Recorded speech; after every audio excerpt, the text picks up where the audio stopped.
Rural Americans deserve access to the best of what our nation has to offer, especially health care. Across every state and every community, America's rural hospitals are the first line of defense, protecting our families, neighbors, and loved ones. No matter where you live, hospital care doesn't clock out. They're there 24 hours a day, 7 days a week, 365 days a year. Each year, America's over 5,000 hospitals care for millions of patients, providing 24/7 emergency care, delivering babies, cancer treatments, and other life-saving care that patients rely on. Behind every one of those patients are doctors, nurses, and caregivers working tirelessly to keep people healthy and safe. Hospitals are our community's lifelines. They employ our neighbors and keep our families healthy. But now, some in Congress are threatening access to care. Tell Congress, protect patient care to keep America strong. Don't cut rural health care. The Dominic Carter Show on the Red Apple Podcast Network. A double slap since I first talked about this at midnight. The snowballs thrown in the faces of NYPD Police Commissioner Jessica Tisch has denounced this in the strongest of terms, as one would expect, and announced that NYPD detectives are investigating. Governor Kathy Hochul chimed in even before City Hall, issuing a statement that read, "Our NYPD officers put themselves on the line to protect us every day. It is never acceptable to throw anything at a police officer, full stop," she wrote. What does the mayor do? Mamdani. He is dismissing the mob launching the snowball attack on NYPD officers. He doesn't condemn the disgraceful actions. Mamdani urging New Yorkers to treat cops with respect, but stopped short of condemning the attack and even appeared to joke about it. This guy is the mayor. I'm quoting Mamdani. I've seen the videos of kids throwing kids. They were not kids. Throwing snowballs at NYPD officers in Washington Square Park, he wrote on X today. He goes on to say officers, like all city workers, in a historic blizzard, keeping New Yorkers safe and cars moving. Treat them with respect, Mamdani says. Then he adds, if anyone's catching a snowball, it's me. This guy is despicable. Dominic Carter here with you. I mean, he's showing his socialist label each and every day, all day, as many times as he can. He does not care. Dominic Carter here with you, 800-848-9222. We are going to come back to this in just a moment. Savannah Guthrie releasing another video. This one doesn't sound too good, and it looks like she's losing hope fast. I hope that she hasn't been told something as of yet, but you'll hear it in just a moment. We are starting with this, and I want you to think about this. After that gunman was killed in Mar-a-Lago just the other day, President Trump stating, and this is horrible, absolutely horrible, that he doesn't know how long he will be around. I don't know how long I'll be around. Got a lot of people gunning for me, don't I? Huh? But I will not forget them. I'm never going to forget them.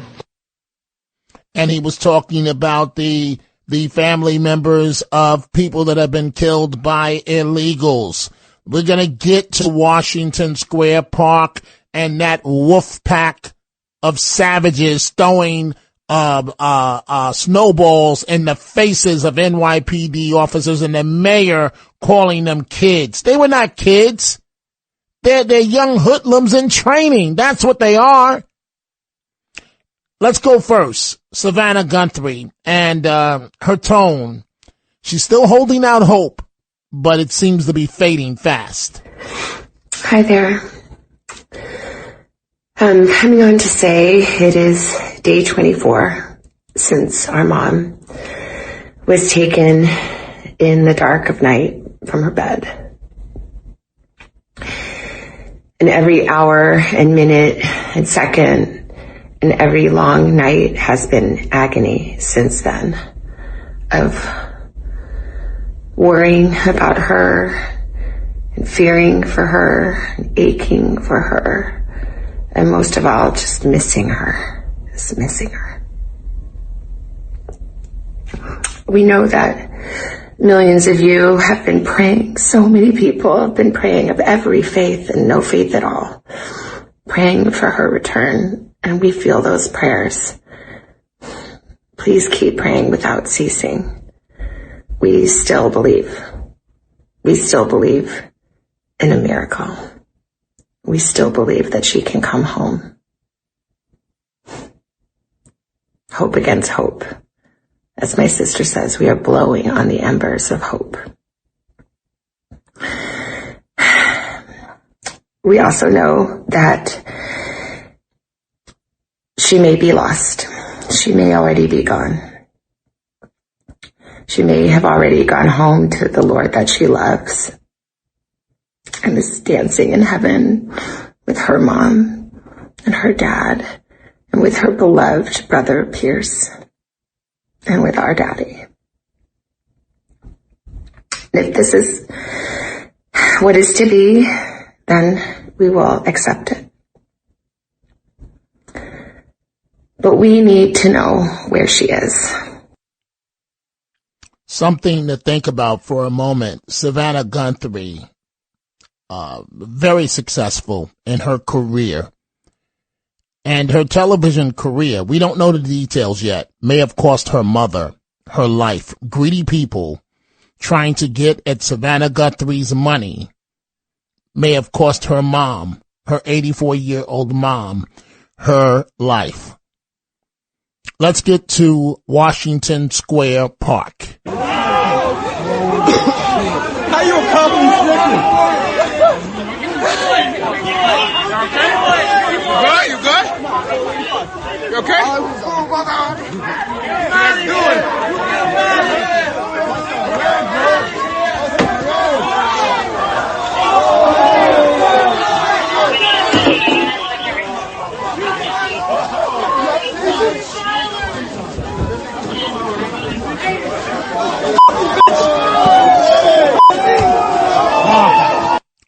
Video and audio of those savages hitting NYPD officers in the face, smashing snowballs in the back of their heads.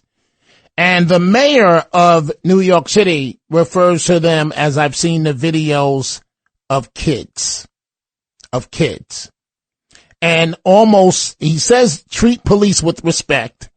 But if anyone's catching a snowball, it's me. We're turning around the audio right now, and as soon as we can get it for you folks, we'll let you hear it. And also coming up in about 20 minutes, former Congressman Peter King will join me to discuss this and many other objects. We see all of your telephone calls. Let's begin with Joe, line 1 at Lynbrook. Joe, what's on your mind? Dominic, I saw that video. Okay? That was disgusting. That never would have happened under Rudy Giuliani or PC Kelly. These mayors, starting with de Blasio, are the one that put the hatred into the police for these people. Joe, I got to disagree with you there. That hatred, these kids are born with this hatred. And as a matter of fact, and I've talked about this in speeches, in communities of color, and I don't know where it comes from, instinctively, you're taught instinctively to believe that the police are not on your side. You're brainwashed. Literally, that's what it is. That they're not on your side and that they're against you. And yes, did de Blasio, fan the flames? Absolutely. But this Mamdani guy, he takes the cake. I mean, how do you make a joke out of something like this? What if there was a rock and one of those snowballs hitting those officers? Thank you for the call. Let's go to line 4. Tom in Flushing. Tom, what's on your mind? Hey, Dominic. Couple things I want to say about that. First, I've never been so disgusted in my life as I seen that cops getting hit with that snowballs. And the other thing, it would have been an easy thing for this guy Madami to do. It was an easy thing. It's like, this is wrong. This never should happen. These people would be prosecuted. Very easy to do.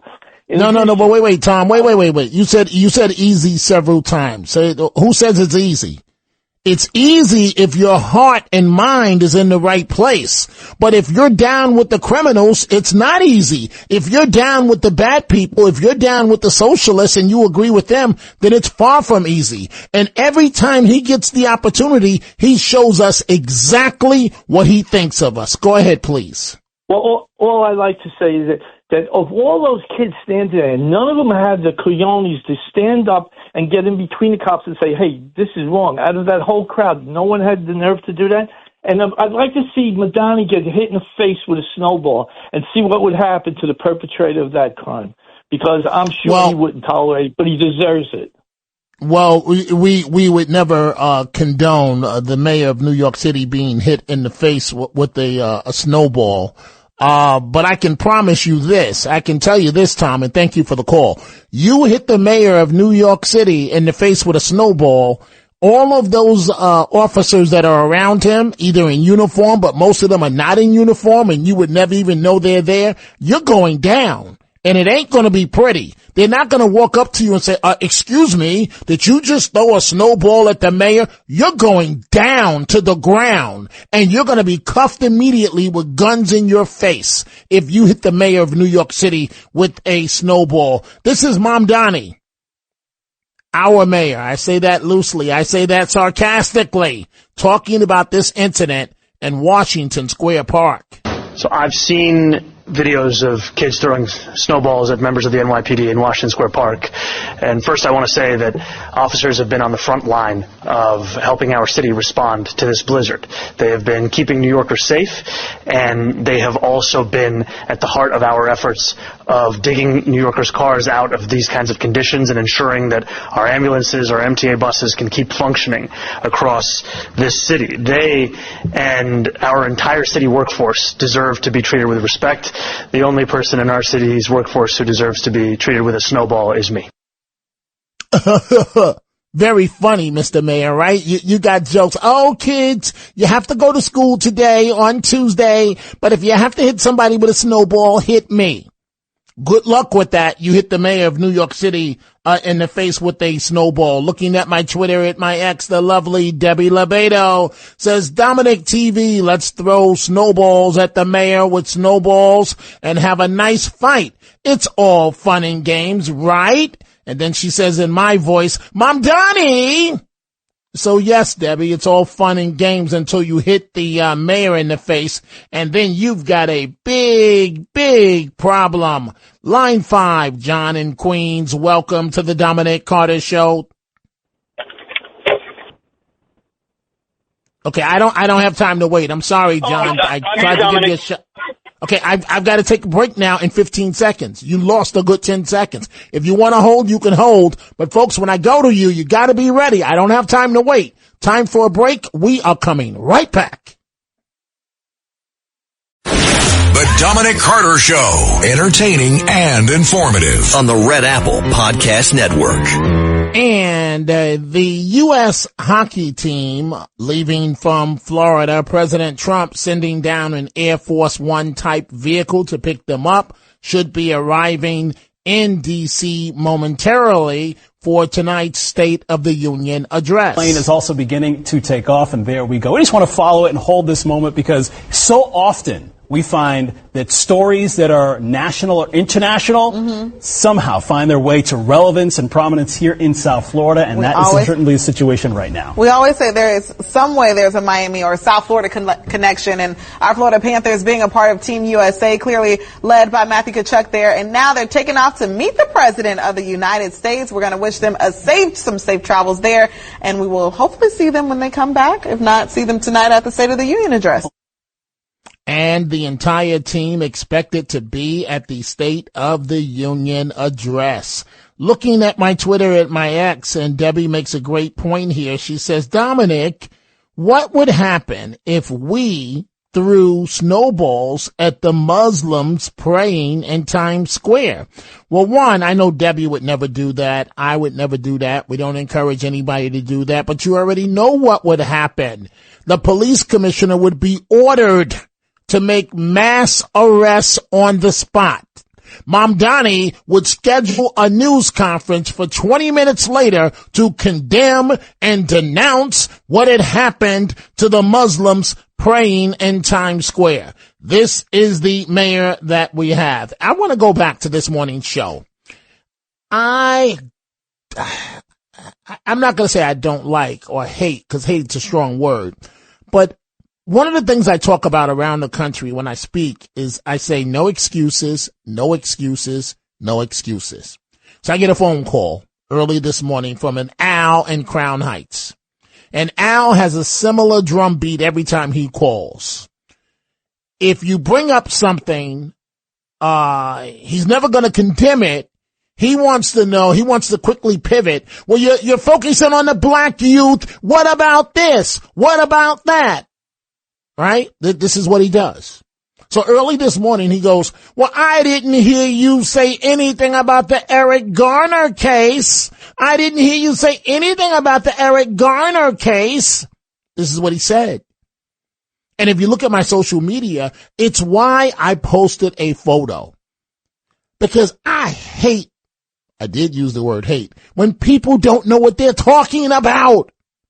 Making assumptions. You know nothing about me except for I call those kids in Washington Square Park a wolf pack and savages, because that's what they are, and their mamas should have never had them, and perhaps their mamas, the mothers, shouldn't have been born. If we're going to be honest about this, right? Oh, how could you say such a thing? That's outrageous. Because I said it and I mean it. That's why. And so, he's all upset. Oh, you didn't say anything about Eric Garner. How do you know what I said? So I posted the picture on social media so that the world could see in the Amadou Diallo case, in the Eric Garner case, and I am 1,000% pro law enforcement. Those mothers reached out to me for help, not to other reporters. And this guy is on the phone just running his mouth, trying to portray me as anti-black because I'm strong law enforcement. And that's not going to change. The police should be given the benefit of the doubt 1,000 times out of 1,000 incidents. Why? Because they're the ones putting their lives on the line. Why? Because they're the ones having snowballs thrown at their face. And somebody explain this to me. Please explain this to me. Why were all of those quote-unquote kids, African-American, throwing the snowballs? And in the video that I saw, the cops were white. Why is that? Why were they all black kids laughing as they were throwing the snowballs? Because those kids, not all, those kids are savages. I can't clean it up. I'm sorry. It is what it is. Coming up, we're going to talk live to former Congressman Peter King.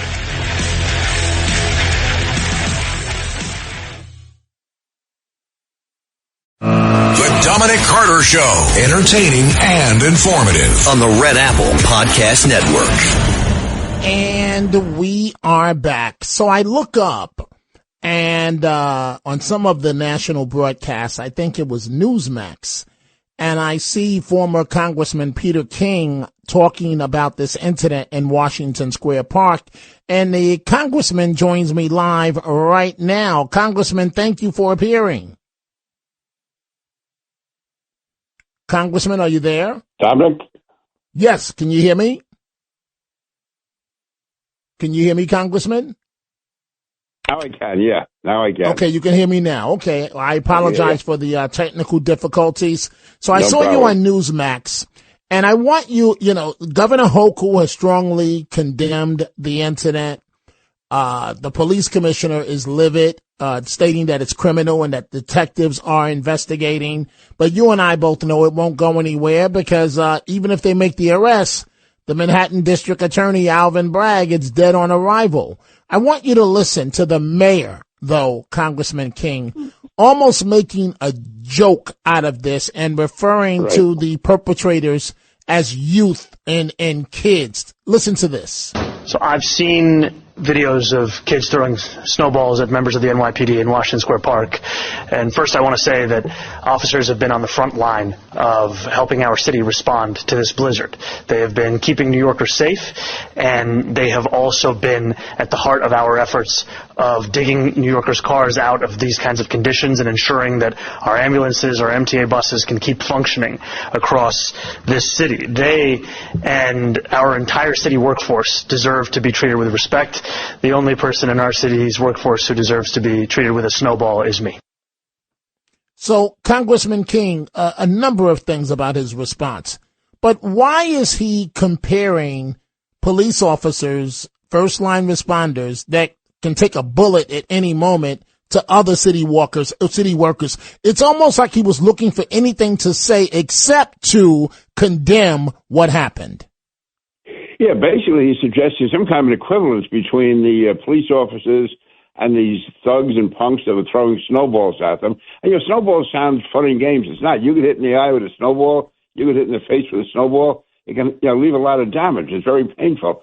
But somehow with him, I can imagine, I hate to say this, let's say 20 imams are walking down the street and a bunch of white kids started throwing snowballs at them. A bunch of kids, and the imam's doing a good job, and the kids having fun, and let's not make a big deal out of it. He'd be a civil rights investigation going on. He'd have the every cop in the country locking up these kids, these punks who throwing snowballs at the imams. No, this is just disgraceful. By Mandami, it shows that he just equates the cops with everyone else.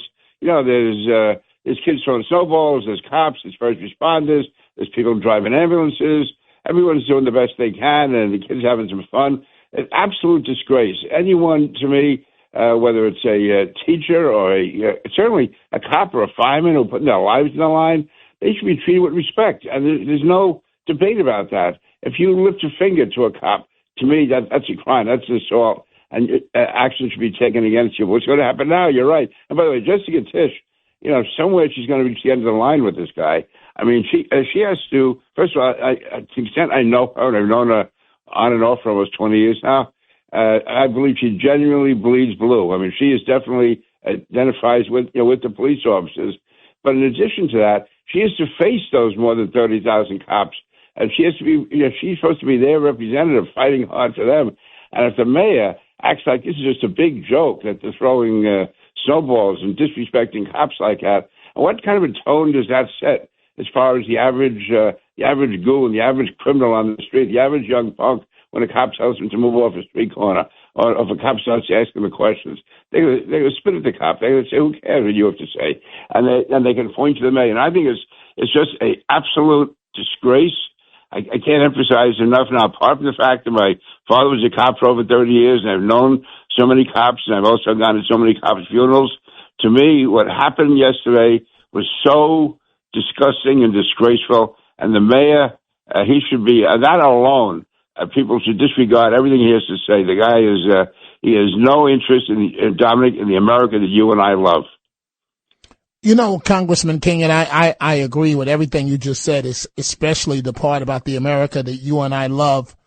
When I was growing up, if something like this had happened, not all, I won't be a phony, but one or two of these mothers would have ran out there and smacked that kid or grabbed that kid by the ear and say, "Get your black in the house." Where is that, Congressman? Where are the parents? I mean, you have these young black kids openly defying the badge, openly defying authority. Nobody says anything. And not just defying, physically defying. They think it's a joke. Yeah, I don't know where they are. I don't know where the lines of authority are broken down here, but maybe the impossible will happen. Maybe Alvin Bragg will finally do the right thing. These kids should be tracked down. They should be arrested and action taken against them. Not just a slap in the wrist. An example should be set that these guys are punks and goons and just thugs, and they should be treated as such.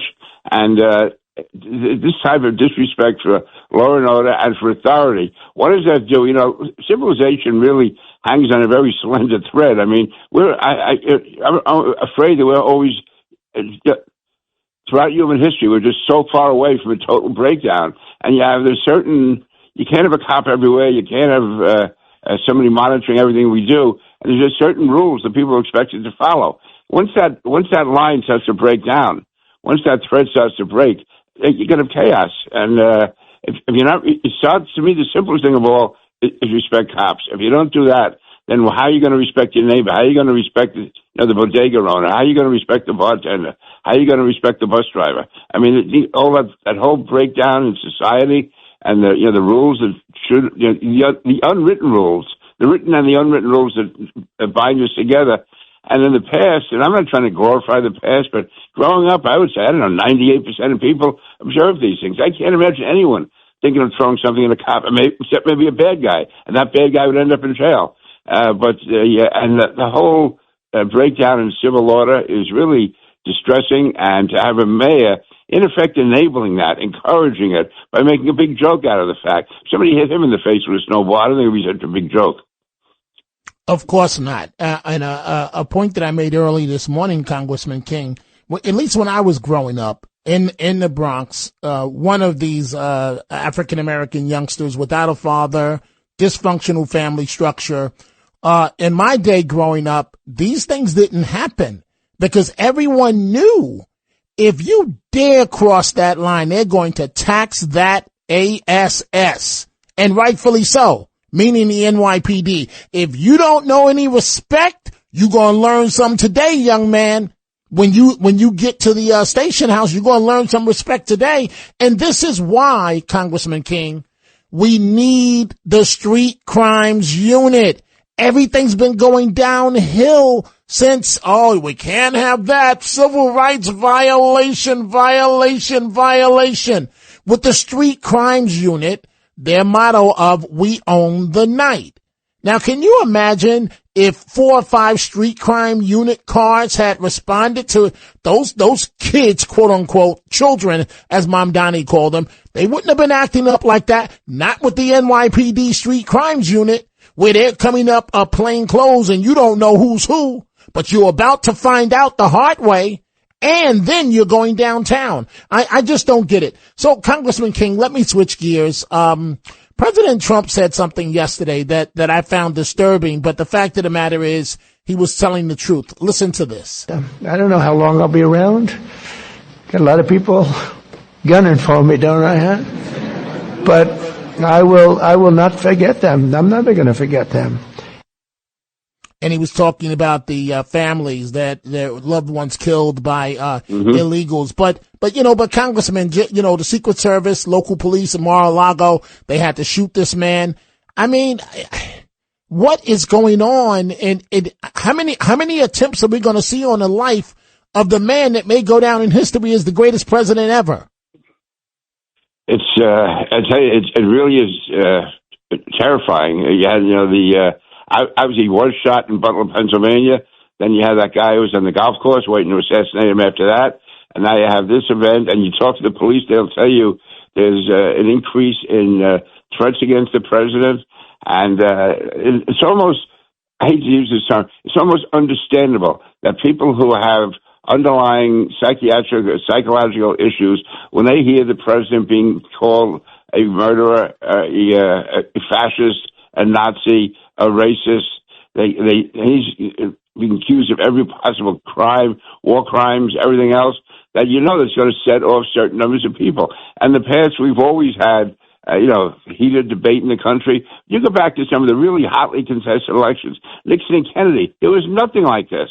You go back over them, in recent years, especially when it comes to President Trump, all gloves are off. I mean, except if he fights back, then he gets attacked. Just like you're right, these punks who are throwing snowballs at the cops, why are they doing it? Because they know the cops can't do anything. In the past, I mean, I'm not going to go into a lot of detail, but if you were being brought down to the station house and you just hit a cop in the face with a snowball, you're going to get more than just an appearance ticket somewhere. No, and I think it's the same. The breakdown in civil order, the great breakdown in basic agreements, in basic courtesies and understanding. It's reflected in many ways, but the most dramatic way is people attempting to assassinate the President of the United States. And to piggyback on your point, Congressman, which is a great point, years ago, you throw a snowball at a police officer? Oh, my God. An NYPD officer? You've got discipline from your family is going to be the easy part, because rightfully so, the boys in blue are going to hem you up. They're going to teach you some discipline on that day where you won't ever do that again. And I mean, I don't know. Maybe Congressman, is my generation, with these black youth without fathers. I mean, and I can talk about it because I am one of them. It's just that, I decided that it was more important for me to go to school rather than hang out on the corner talking about what the white man won't let me achieve. I don't get it. So we're the State of the Union. What are you expecting? Because you're very good at predicting what's going to happen and so on. What are you expecting tonight, Congressman? Let me just say, a highlight of the State of the Union is going to be the fact that he has that U.S. hockey team there. That, to me, is such a rebirth of patriotism.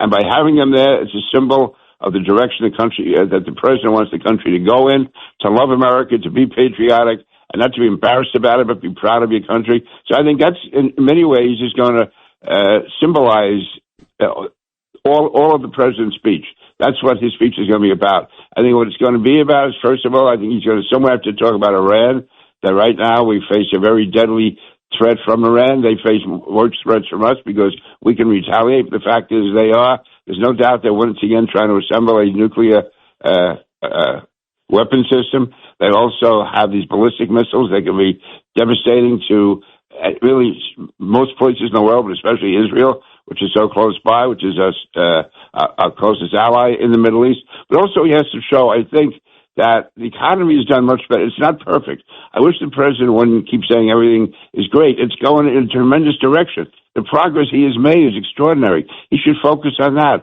how the prices of gasoline have come down as much as they have, how the cost of living, everything in many ways is improving for the American people, but there's still some issues left over from the Biden administration. And he should address them and say what he's going to do, because the economy has made tremendous strides back.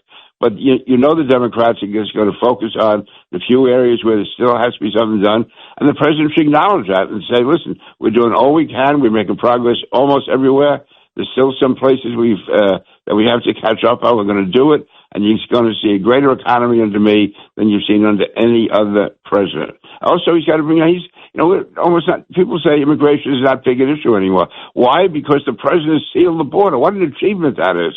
We were told we have all this legislation was needed, all this compromise, all this bipartisan measures before we could close the border. The president closed it in 2 months, just like he took out Iran's nuclear system in 2 hours. I mean, these are great achievements. So he shouldn't allow himself to get sidetracked by what the rabble out there is saying about him.